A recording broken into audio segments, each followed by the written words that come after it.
Morning. My name is Ollie Langston. I'm the Managing Director of Locate Retail, which is a property agency, and we help retailers, restaurateurs, leisure operators acquire premises, and we advise landlords as well. But I've been a big advocate and a supporter of PopUp Britain ever since I bumped into one of Becky's colleagues coming out of the Richmond PopUp a couple of years ago. And she asked me what I was doing, and I asked her what she was doing, having never seen a pop-up before. And ever since then, I've been a supporter and advocate of what they're doing. I'm very pleased to be here. Enough about me. The panel's far more important.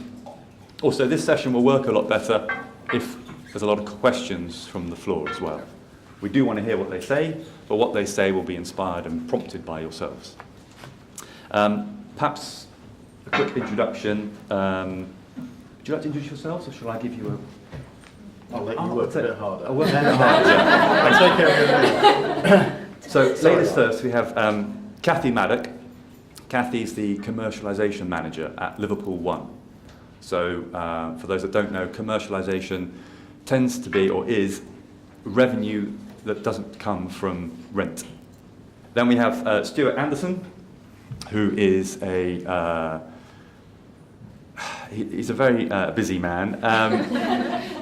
He has a background in landlords, institutional investors, also retailers with Marks & Spencer's. A more recent role was with Westfield as well, the leasing manager there.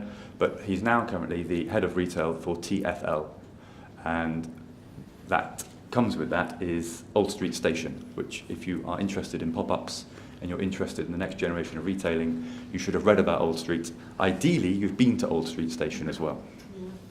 And then we have Roger Wade, Mr. Boxfresh, although Mr. Boxpark these days. Roger started Boxfresh on a market stall and grew it to an international concern in 12 countries. Hey, come on. But more recently, he's been the driving force and the founder of Boxpark, which again, I imagine you've all heard of, hopefully you've all been to. If not, I would encourage you to go up there. You could do Old Street and Boxpark, all in this. You can go up this afternoon, go up after this. And that's shipping containers. Very unlikely medium to use, but it's been very successful. And I think we'll let Roger talk more about that. But are there any questions immediately you want to put to the panel? If not, I'll kick us off with, I'll make a start.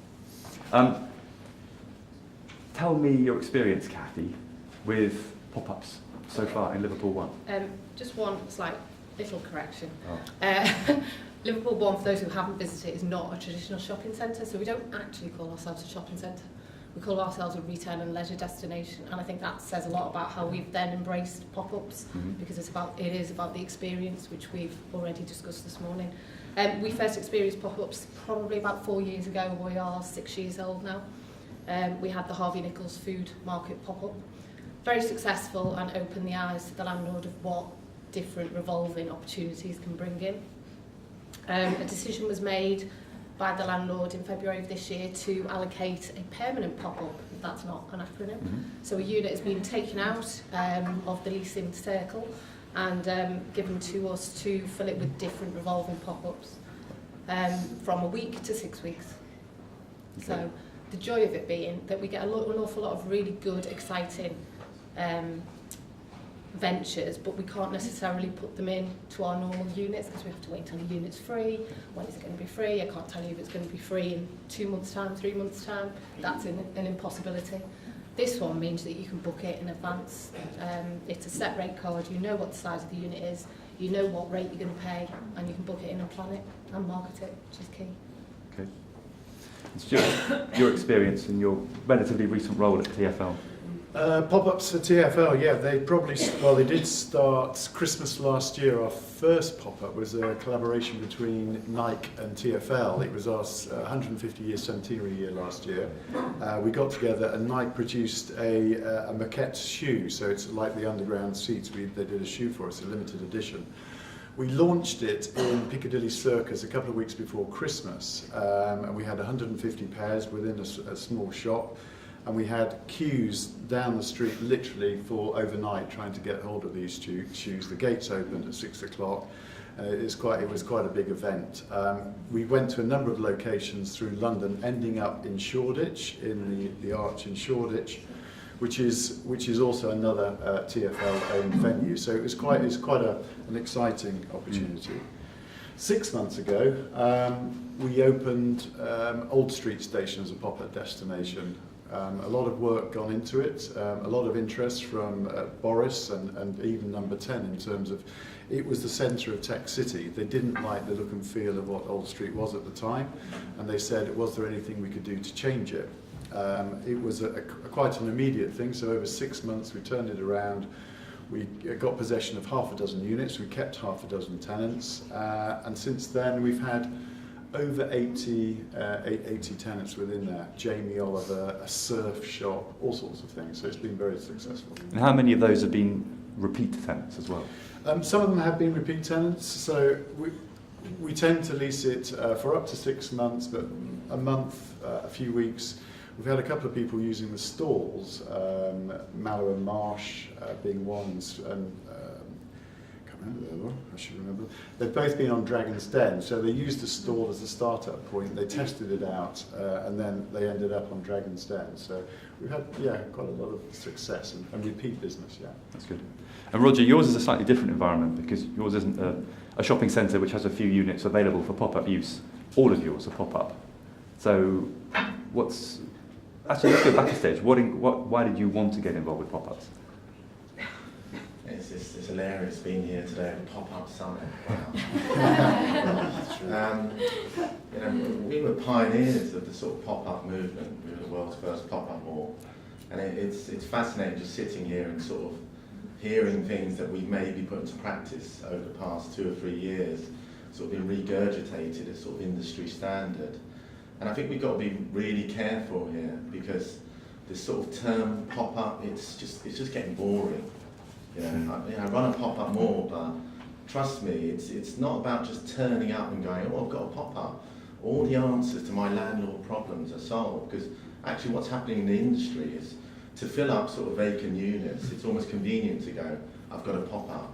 But you've got to really understand what makes the essence of a pop-up. What is a pop-up? Why does it make it interesting for the customer? And then there's two sort of beliefs. I'm very much a purist in the original format of a pop-up, which was it's a limited edition product for a limited edition amount of time. And I think if we are just rolling out the term pop-up, just going great, and there's a whole summit, there's a whole industry, it's just going to die. The customer's just going to get really boring with it. I think what we've got to be really careful about is just creating special experiences for our customers and making sure that we're creating an experience that makes the customer want to come back. So maybe in the case of Liverpool 1 or the case of Old Street, it is that you've got units down there that are interesting that you can't get anywhere else. An example with us was sort of for 2.5 years, the Gap was trying to get into Boxpark, and we were like, look, we've got we're really supporting independent brands, that's what we're all about, really like what you do, I actually wear some of your stuff. But thanks, no thanks. But they actually came back to us over that time, they said, look, we're going to bring something to Boxpark that we don't have anywhere else in the world, which is a rotating pop-up. Every month it changes. And that's the thing that the customer's looking for. That's the exciting experience. So for those of you here today that are sort of here to write down the ABCs of how to do a pop-up, maybe that doesn't exist. You've got to feel it a bit. You've got to understand your customer. You've got to realise that it's not just a convenient term. You've got to realise it's about creating great experiences.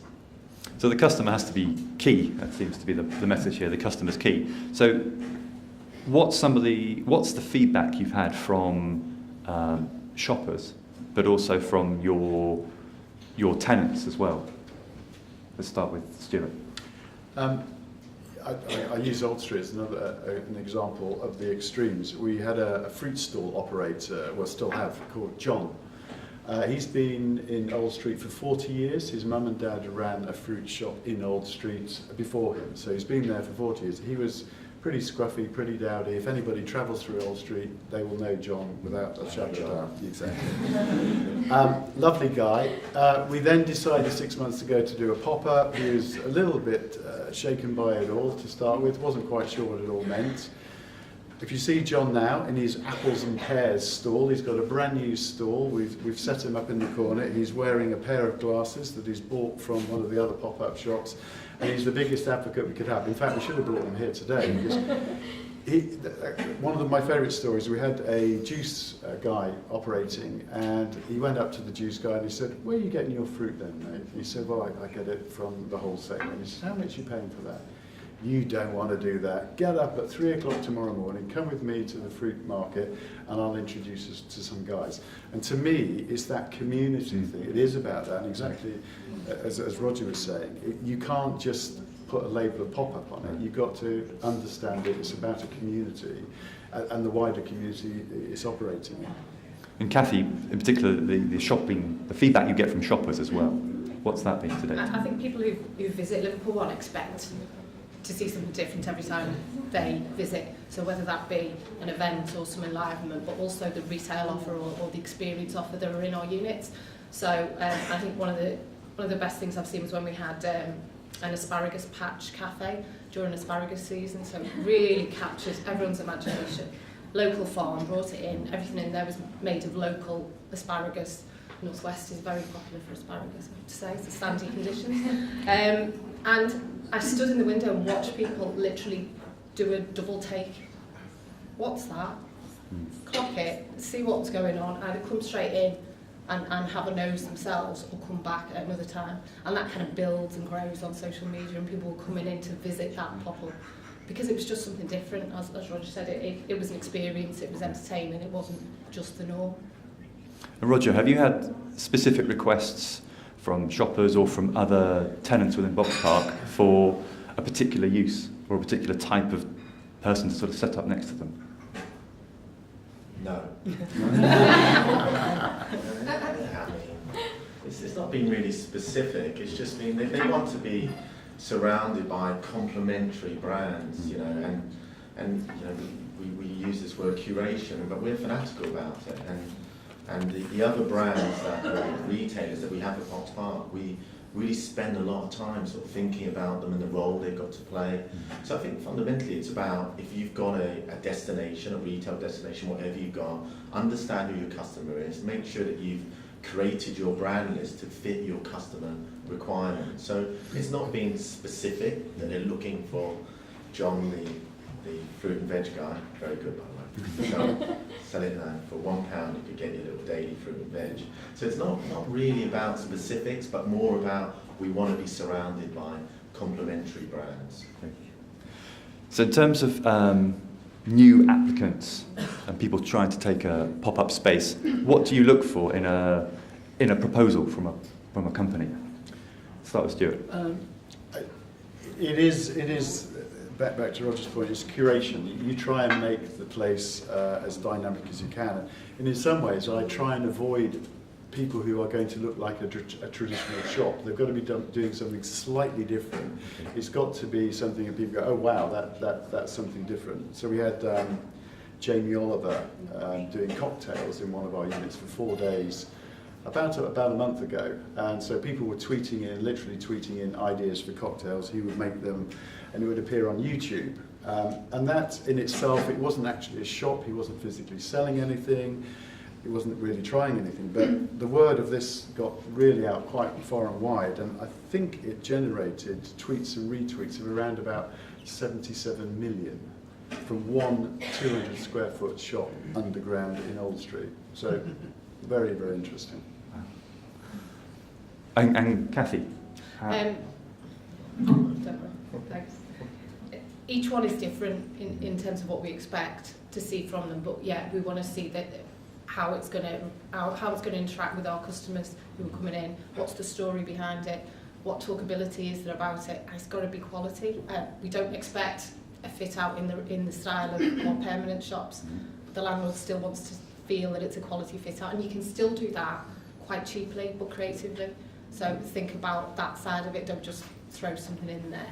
We don't expect people to spend a fortune on the shop fix. We know that's not feasible in a week, 6 weeks, or whatever.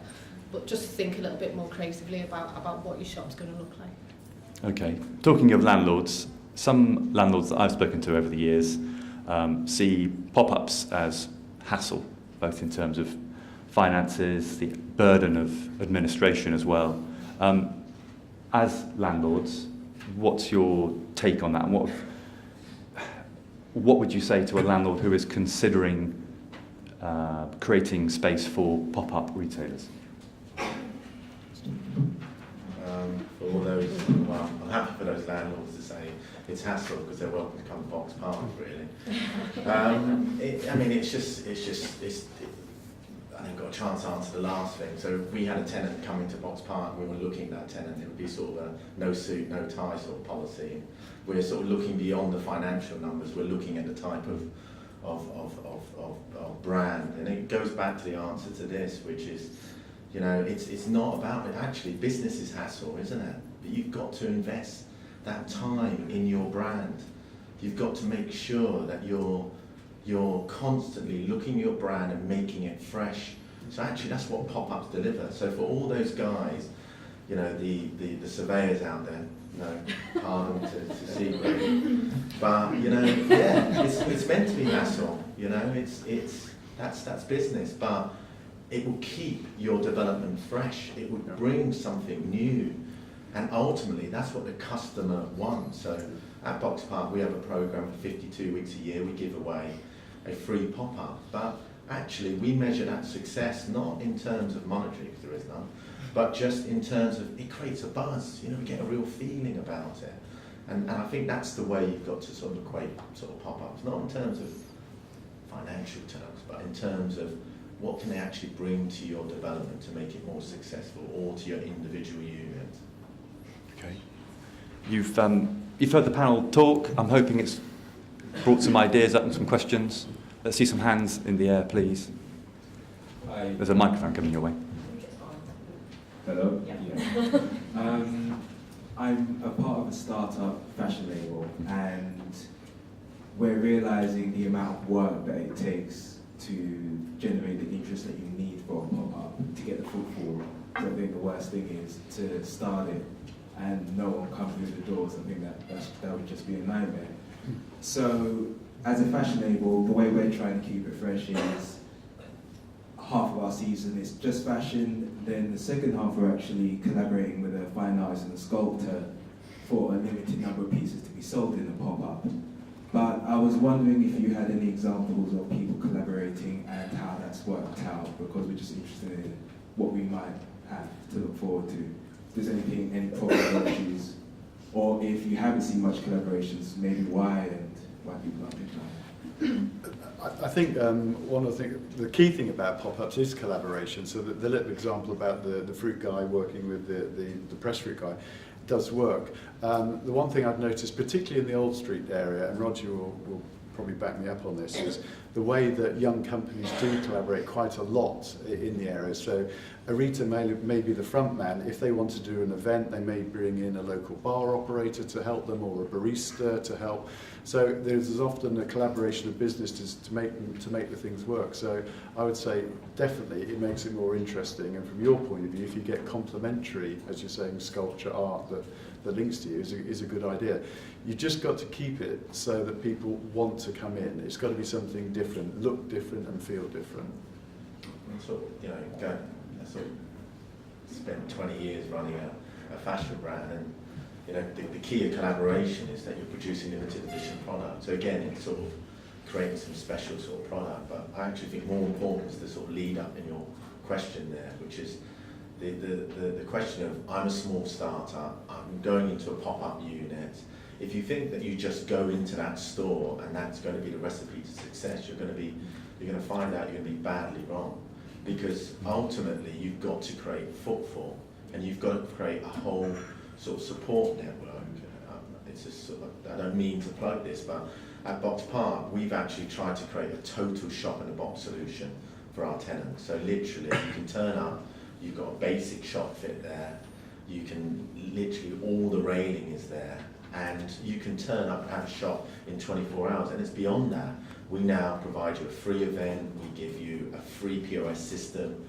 We just launched a revolutionary omni-channel solution for independents, because simply independents couldn't do omni-channel, and actually don't think they really understood what it really took to do that. So we're now really trying to hold the hand of that small independent brand, and not just be, we're a landlord, you're a tenant, but actually to work in collaboration and say, look, we're in partnership with you, we want you to be successful, and actually financially we are in partnership, because in order to get the right brands in there, a lot of them can't afford sort of basic sort of rental, so we're on a turnover rent with most of the guys on Boxpark Marketplace. So you've got to look at the whole package when you open up your pop-up unit. How are you going to get traffic? How are you going to integrate with the digital side of things? You know, what sort of event you're going to put on? What product you've got that's special? God, it's a long list.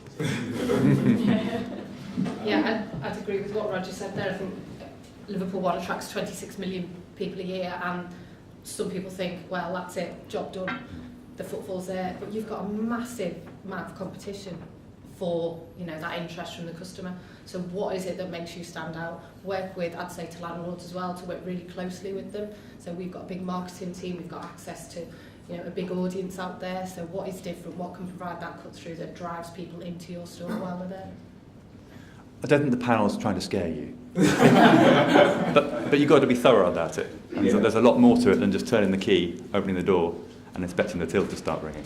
No, we're definitely realising that. And then just to follow up then, how could I apply for that free space? It's always a danger. You can apply online, but also there's other organisations out there, like there's the guys from Appear here, and the guys from We Are PopUp that are really good at sort of finding sort of empty space. And I would actually sort of just go a bit back to what Cathy just said there. You know, if you've got the opportunity to go into a big major development and you feel you've got the right brand, do it. Because you're going to be sitting alongside the big boys and they've got massive footfall. Maybe in a lot of the things that I do is actually trying to just create the footfall. They've, you know, just said 20 million visitors. I'll swap Boxpark for Liverpool One any day. Some more questions, please. There's one at the back. Right to the back, please. Then we'll come up to the front. Good morning, Alistair Callender from Gate 8 Luggage. Really a question for you, Roger. It sounds really fascinating. I'm just interested in your points around how startups perhaps use your facility more as a kind of incubation.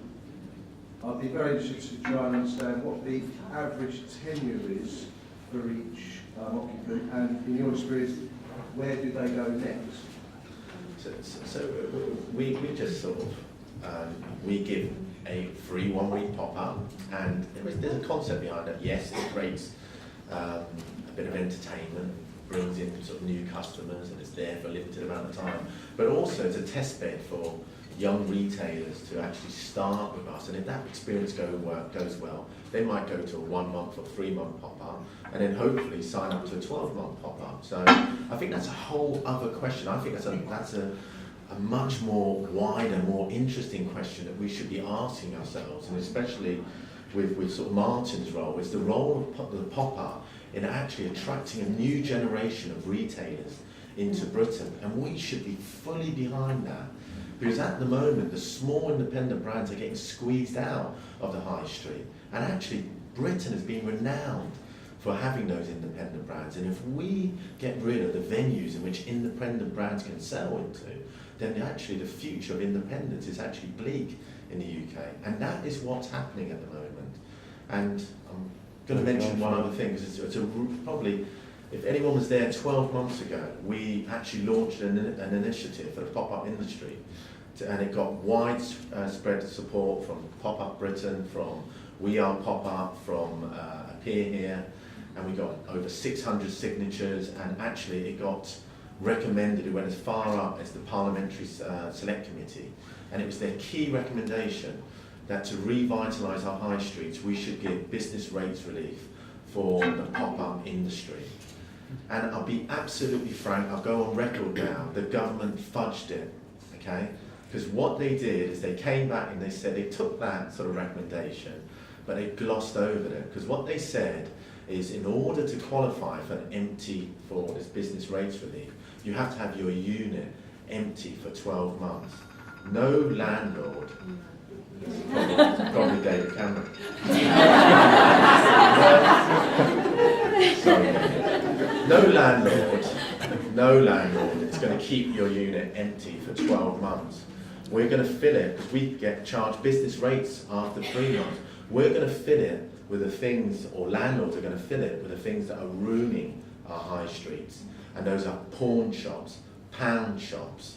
You know, we need to go back to the old ways of encouraging small, independent brands to go back. And actually the government could do so much to encourage that. And in the long term, it's good financial, there's a good financial reason to do it. It's good business. Don't have empty shops. Don't have communities destroyed by empty shops. The government should be encouraging more for these empty shops to be filled with pop-ups and the future breed of independence in this country. Sorry to be on my soapbox, but if you could, if there's anyone in the press, ask those questions. Why has that key recommendation not been actually taken up by the government, or fudged, as I would say? We'll ask that question. We've got time for one more. Oh, You were please, next. please. No, she was next. We might come to you as well. This lady here in the green. I 100% agree with Roger that independent boutiques dead. They're dead completely. We know there is a reason for that. Would you create some kind of department store but with different terms and conditions? My question is very simple. How much and how long I have to wait to get to Boxpark? I'll be frank with you, if I had a choice between Boxpark and Liverpool 1, you're not going to hear this many owners go to Liverpool 1. They're going to create some great traffic. But if you want that special independent feel, just apply online, and what we do is we actually sit down every week, we go through every application, and what I promise you is that we'll consider your applications along But other. how much? It varies, but if you really want to know, we do a 12-month pop-up for small businesses, which is subsidised, where basically it's £1,000 a month, but it includes beyond the store. It's the store, it's the online store, it's the marketplace, it's the event. So we do either £1,000 a month or 20% turnover, whichever greater. And for those that want a fixed rent, we do 20,000. But it's not about the money with us. It really isn't. God knows my banker knows that. Thank you. So I was just inspired by the conversation about business rates to ask what hidden costs are there that we might want to be made aware of? Was that enough? Do you need more? Sorry, that is always going to be an issue. Our rate card is all-inclusive with the exception of any utilities that you use, so any electricity is then recharged after. But we set it so you're not going to get charged business rates, we cover that. You're not going to get charged service charge or insurance, we cover that. And your rent, it's all inclusive. So you know exactly what it is from day one. And similar with the underground, we do it's got to be inclusive to get you on your feet and get you started. That's the important thing, that you know it's a fixed price and you can work with that, and you've got a fixed period of time. So it's keep it simple. That's what we all try and do. 99.9% of landlords out there you will be liable for the business rates. Yeah. So the minute that you go in there you are, a little small pop-up, trying your best to launch a new young retail business, you will be charged full rateable value. If it's over, they're going to give you these various little things they're going to pretend. But if it's over a rateable value of £12,000, so you are liable for business rates, which is, I find, crazy. Do we have time for one more? No. Okay.